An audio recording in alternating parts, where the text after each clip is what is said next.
সময় একদিনেই থেমে যায় না। যখন অন্যায় সীমা ছাড়িয়ে যায়, তখন ইতিহাস নতুন গল্প লিখে।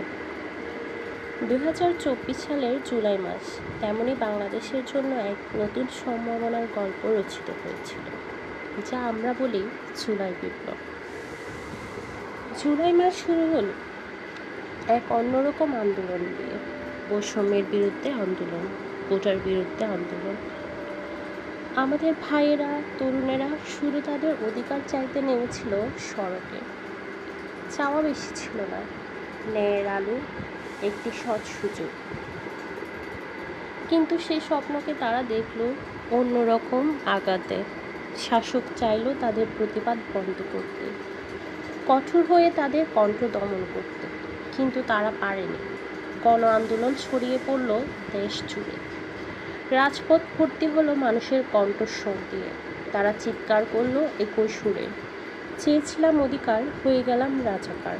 শাসকের বুলেট, গোলাগুলি তাদের থামাতে পারল না। তাদের সাথে যোগ হলো সর্বপেশার মানুষ। কর্মজীবী শ্রেণী থেকে শুরু করে রিক্সা চালক, শিক্ষক, শিল্পী, ডাক্তার, সকলের কণ্ঠে আওয়াজ তুলল। তাদের প্রতিবাদের ভাষা এক। ওরা গুলি খেয়েছে, ওদের বুক ভেদ করেছে গুলির বুলেট। তারা ফিরল না। তাদের রক্তে রাজপথ রঞ্চিত হল। মায়েরা আজও কাঁদে নির্জন রাতে, হারানো বুকের ধনের জন্য।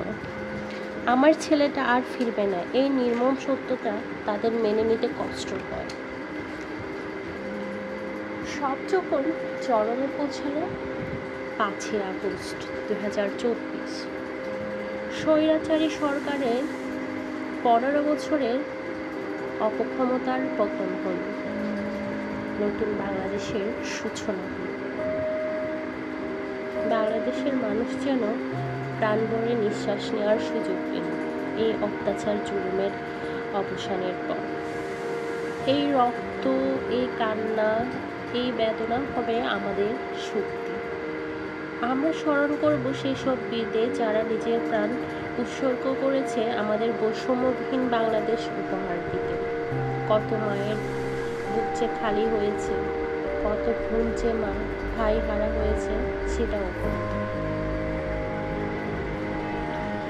আজ নতুন বাংলাদেশে 1 বছর পূরণ হয়েছে, কিন্তু যে লক্ষ্যে তরুণেরা নিজের প্রাণ দিয়েছে, রাজপথ রঞ্চিত করেছে তাদের রক্তে, সেই স্বপ্ন কি আদৌ পূরণ হয়েছে? সরকার বদলেছে, কিন্তু শাসনের চরিত্র বদলানো সহজ নয়। পুরনো সিস্টেম, লুটপাট, ক্ষমতার অপব্যবহার, অন্যায়ের গভীর শিকার এখনো রয়েছে। এখনো সে পুরনো সিস্টেমে আমরা আটকে আছি, বের হয়ে যেতে পারিনি সবকিছু থেকে। তবে তরুণের নেতৃত্বে নতুন রাজনৈতিক শক্তি উঠেছে, কিন্তু তারাও বারবার প্রশাসনিক বাধা, ভয়ভীতি এবং ষড়যন্ত্রের মুখে পড়ছে।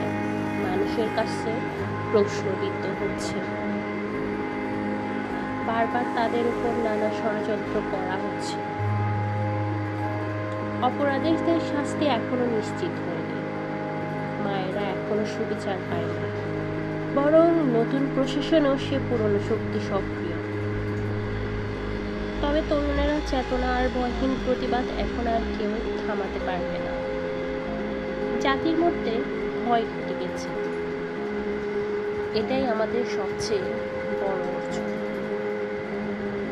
নতুন কোনো স্বৈরাচার তৈরি হওয়ার আগে সবসময় এই কথাই মাথায় রাখবে যে বাংলাদেশের মানুষ চাইলে নিজের প্রাণের বিনিময় হলো অন্যায়ের বিরুদ্ধে প্রতিবাদ করতে পারে। তারা সব কিছুর বিনিময়ে হলো বাংলাদেশের সুশাসন নিশ্চিত করতে চায়। এটাই আমাদের সবচেয়ে বড় অর্জন। আমরা শ্রদ্ধা ভরে স্মরণ করি সে সকল বীরদের।